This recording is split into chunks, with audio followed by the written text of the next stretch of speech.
I take a lot of joy in completing small projects, fixing the little things that are annoying me, making the places I exist in just a tiny bit better. If you watch a lot of makers on the internet, you will see a steady upward tick of scale and scope of projects that they are making. I admire Zach Friedman's videos quite a bit, and his consistent message to finish more projects is something that drives me.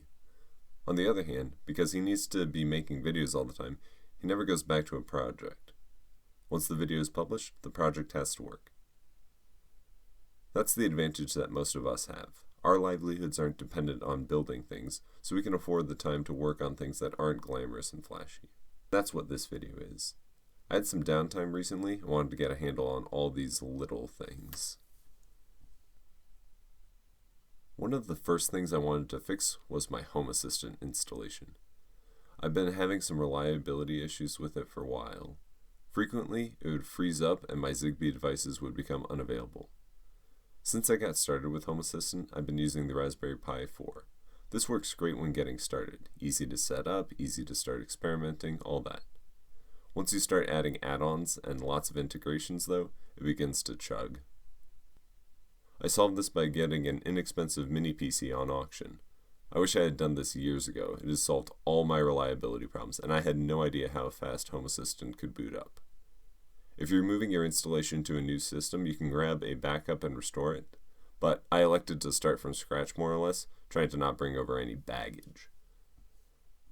Related to Home Assistant, I added a couple of floor switches to my Wi-Fi controlled extension cords. I'm using the venerable Sonoff Basic.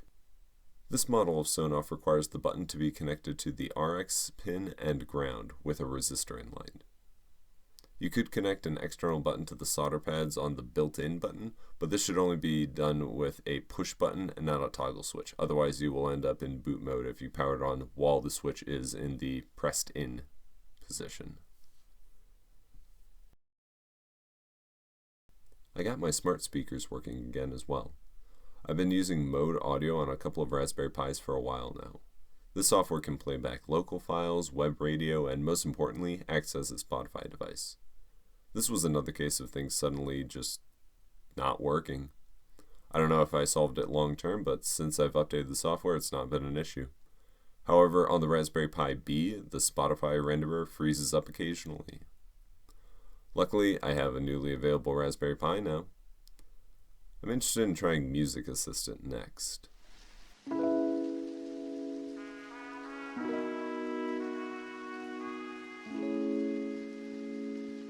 Next, I made some improvements to my backup system. I won't explain the whole architecture, but the short version is I have a laptop with an external SSD attached to it that houses all of my important data.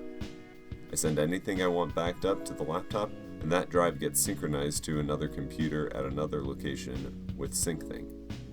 This took a while because even though those two drives already had all the same data, the folders were slightly out of sync, and I ended up syncing a lot of data redundantly before I noticed. A more long-term solution will be to have a mini PC that contains the SSD internally instead of me having to rely on a slow and somewhat fragile USB connection. The login microcontroller is a perfect example of a project that fell to the wayside after the video was over. It's been out of commission basically since I built it. I've been experiencing issues where the controller will just randomly fail to connect to the MQTT server. I played around with it a little bit and improved the reliability somewhat, but it's still not successful. We'll put that one back on the back burner. The final thing I wanted to share is the LEDs in this old Apple Power Mac G5 case converted to a bookshelf. I built this a long time ago, and I've always wanted to set it up so that the power button toggles the LEDs on and off. I accomplished this through a 555 chip set up as a flip-flop. The LED strip isn't super bright, but that's owing to the transistor that I used only allowing for 600 microamps to pass through it. Once I replace that, I think it'll be a whole lot brighter. None of these projects on their own are earth-shattering, and that's the point. They've been small improvements that make things just a little bit nicer. Hope this gives someone permission to work on something small and to feel that tiny amount of joy that comes with it. That isn't to say you should swear off big, ambitious projects entirely, but every now and then we need a quick, easy victory.